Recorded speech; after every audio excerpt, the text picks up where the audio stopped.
இன்று மத்திய கிழக்கு வானத்தில் பரவியிருக்கின்ற புகைமூட்டம் வெறும் விமான குண்டுகளால் மட்டும் உருவானதல்ல. அது ஒரு கருத்தியல் ரீதியாக இயக்கப்படுகின்ற நுண்ணறிவு போரின் தாக்கங்களால் ஏற்பட்ட பரந்த நிழல் என்றுதான் சொல்ல வேண்டும். இஸ்ரேலும் அமெரிக்காவும் ஈரானின் ராணுவ மற்றும் அணுசக்தி வளாகங்களை தொடர்ந்து தாக்கிக் கொண்டிருந்த சூழலில் தெஹ்ரான் ஒரு புதிய போர் தளத்தை தேர்ந்தெடுத்திருக்கிறது. அந்த தளம் ஈரானின் சொந்த மக்கள். இன்று ஈரானில் நடப்பது உண்மையில் ஒரு மறைக்கப்படுகின்ற உள்நாட்டு கலவரம். ஊடுருவல்கள், சந்தேகங்கள், மரண தண்டனைகள், மூடிய கதவுகள், சட்டமில்லாத விசாரணைகள் என்பன வெறும் உளவுத்துறையின் எதிர்வினை அல்ல. ஒரு ஆட்சி அச்சத்தில் இருக்கும் போது அதன் குடிமக்களுக்கு எதிராக மேற்கொள்ளுகின்ற நிச்சயமற்ற பயமுறுத்தல் நடவடிக்கைகள் தான் இவை. இந்த விடயம் பற்றி இந்த காணொளியில் விரிவாக பார்க்கலாம்.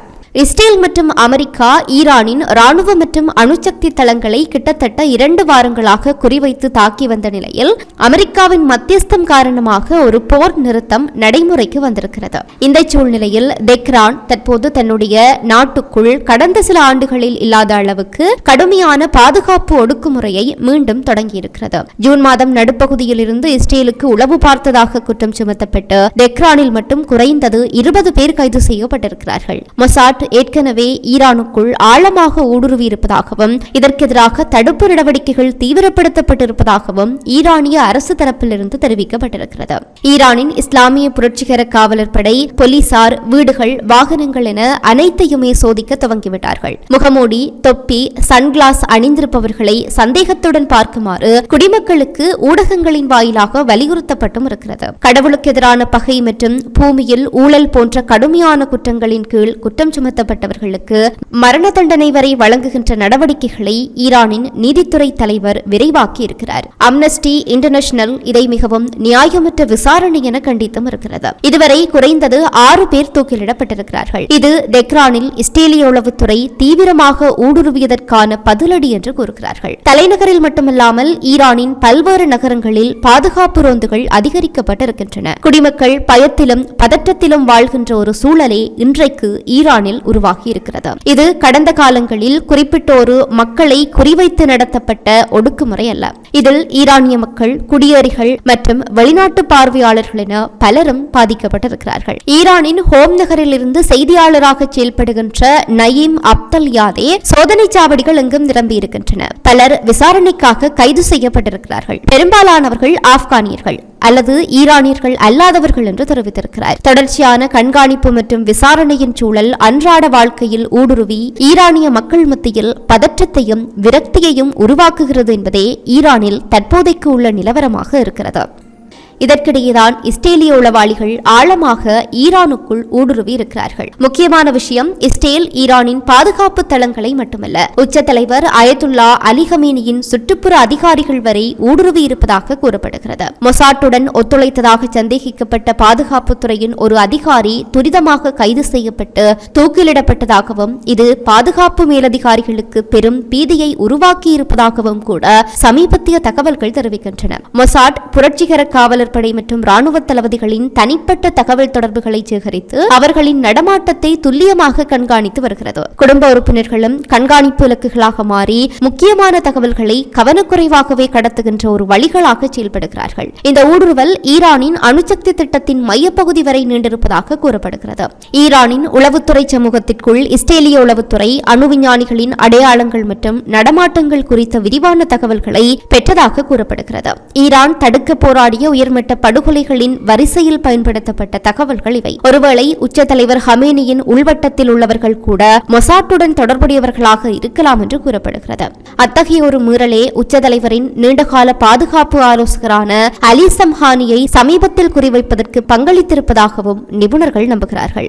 இவை காரணமாக ஈரானின் பாதுகாப்பு எந்திரத்தில் அரசாங்கம் ஒரு கட்டமைப்பு மாற்றத்தை தொடங்கியிருக்கிறது. சீர்திருத்தங்களில் சைபர் பாதுகாப்பு நடவடிக்கைகளை வலுப்படுத்தல், தலைமைத்துவ வட்டாரங்களை ஆய்வு செய்தல் மற்றும் பாதுகாப்பு, ராணுவ அதிகாரிகளின் குடும்பம் மற்றும் அவர்களினுடைய சமூக உறவுகளை கடுமையாக ஆய்வு செய்தல் ஆகியவையும் அடங்கும். உளவு வலையமைப்புகள் பெரும்பாலானோர் உணர்ந்ததை விட மிகவும் விரிவானவையாக கூறப்படுகிறது. சந்தேகத்திற்குரிய பல செயல்பாட்டாளர்கள் போலி அடையாளங்களை கொண்டு அல்லது ஈரானுக்குள் சட்டவிரோதமாக நுழைந்த ஈரானியர்கள் அல்லாதவர்களாக இருக்கிறார்கள். இந்த வலையமைப்புகளை அகற்றுவதற்கு உள்சீர்திருத்தம் மட்டும் ஈரானுக்கு போதுமானதல்ல. பிராந்திய மற்றும் சர்வதேச உளவுத்துறை ஒத்துழைப்பும் உணர்திறன் மிக்க பகுதிகளுக்கு ஏற்றவாறு புதிய குடியேற்ற கொள்கைகளும் தேவைப்படும் என்பதுதான் நிதர்சனமான உண்மை.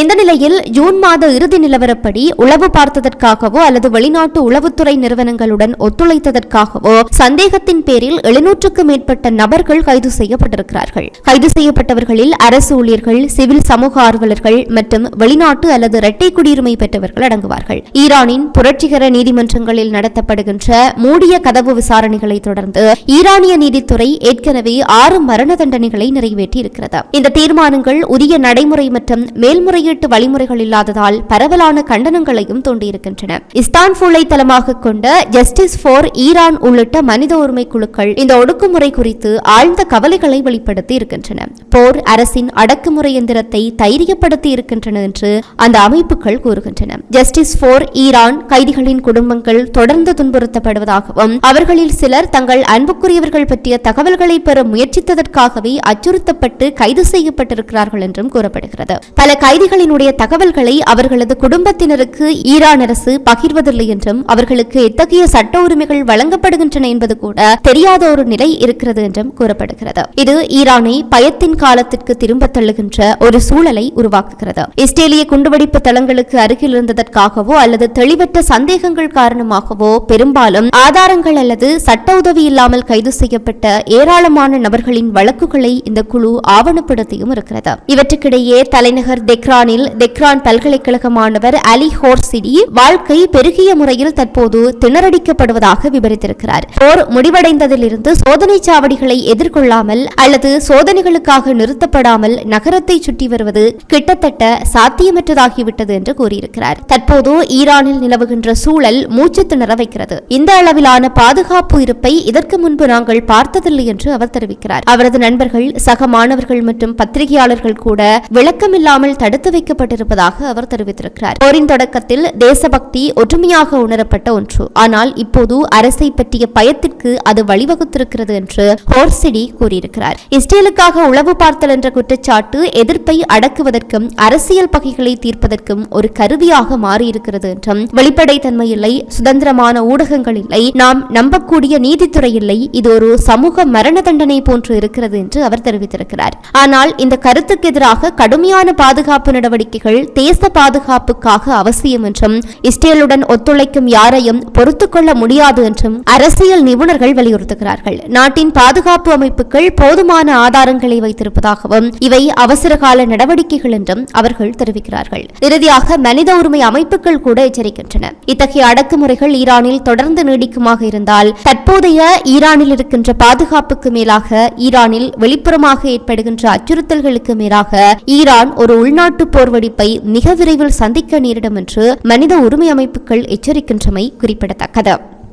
இப்போது ஈரான் ஒரு கடுமையான இடைவெளியில் நிற்கிறது. நாட்டு மக்களை பாதுகாப்பதற்காக போராட வேண்டிய அரசு சந்தேகத்தின் பேரில் அவர்களையே குறிவைக்கிறது. ஒரு பக்கம் இஸ்ரேலிய ஊடுருவல்களால் நிகழ்கின்ற பாதுகாப்பு அமைப்புகள், மறுபக்கம் சொந்த மக்களையே எதிரியாக கருதுகின்ற அரசியல் நோக்குகள். உள்நாட்டு ஒடுக்குமுறைகளும் வெளிநாட்டு ஊடுருவல்களும் ஒரே நேரத்தில் நடந்து கொண்டிருக்கின்ற நிலையில் ஈரானின் தேசப்பற்று, சுதந்திரம், உரிமை ஆகியவை புதிய சோதனையை எதிர்கொள்கின்றன.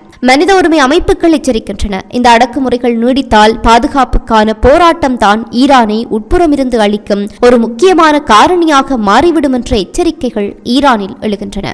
ஈரானின் எதிர்காலம் இருண்ட சூழலில் சிக்கிக் கொண்டிருக்கிறது. வெளிப்படைத்தன்மை இல்லாத நீதி அமைப்புகள், ஊடக இருட்டடிப்பு, சட்டத்தின் சாரமற்ற நடவடிக்கைகள் இவை அனைத்தும் ஈரான் நாட்டு மக்களின் நம்பிக்கையை அளிக்கின்றன. வெளியிலிருந்து வருகின்ற குண்டுகளை காட்டிலும் ஆபத்தான வகையில் இவை இருக்கின்றன. மனித உரிமைகளும் சட்டத்தின் ஆட்சியும் மறக்கப்பட்ட இந்த காலகட்டம் ஈரானை அதன் வரலாற்றிலேயே ஆழமான இருட்டின் பக்கம் இழுத்துச் செல்லும் ஆபத்தில் இருக்கிறது என்றும் ஈரான் இப்போது பயத்தில் வாழ்கிறது என்றும் அரசியல் நிபுணர்கள் கூறுகின்றார்கள். இத்துடன் இந்த காணொளி நிறைவு பெறுகிறது. இந்த காணொளி பற்றிய உங்களுடைய கருத்துக்களை, குறிப்பாக இஸ்ரேல் மற்றும் அமெரிக்கா ஈரானில் நடத்திய தாக்குதல்களுக்கு பிறகு ஈரானில் கடுமையான சட்டங்கள், கடுமையான நடைமுறைகள், கடுமையான அடக்குமுறைகள் மக்கள் மீது திணிக்கப்படுவதாக கூறப்படுகிறது. இது பற்றிய உங்களுடைய கருத்துக்களை கீழே இருக்கிற கமெண்ட்ஸ் பக்கத்தில் பதிவிட்டு சொல்லுங்க. மற்றும் ஒரு காணொளி வாயிலாக சந்திக்கலாம். தொடர்ந்தும் சமூகத்தோடு இணைந்திருங்கள்.